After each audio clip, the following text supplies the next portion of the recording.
We don't know where the Trump administration will place North Korean nukes on its list of priorities, but one thing is for sure, that in 7 or 8 years, North Korea has made leaps and bounds in terms of its nuclear capability, and I'm talking about nuclear weapons.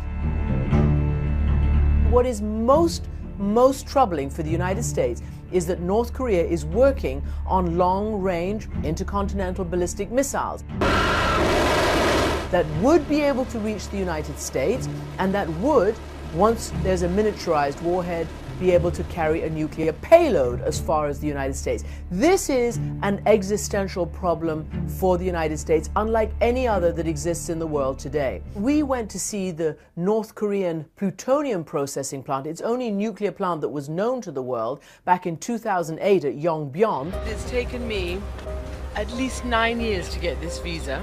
Where we saw there, under the Bush administration, efforts to close down that plant, to restrict their nuclear weapons and nuclear program. How many fuel rods are in the pond now? About 1,600. And then we went back a few months later to watch the cooling tower be blown up as a physical demonstration of pulling back on their nuclear program. Everything has changed in the years since then.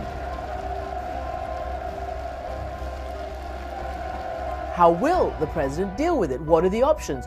War is not an option, according to all the analysts. You're talking nuclear war if war becomes the option. So far, of course, diplomacy hasn't worked, at least not enough.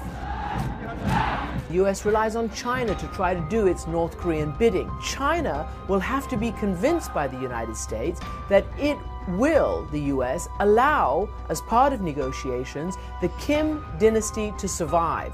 That is the most important thing to the Kim dynasty, and for China, it wants that as well because it doesn't want to see destabilization and a whole millions and millions of North Koreans fleeing into China if the whole thing falls apart. And so it's going to take some very creative, out-of-the-box diplomacy that there will be no question of regime change. And therefore, the best one can hope for is some really robust arms control agreement.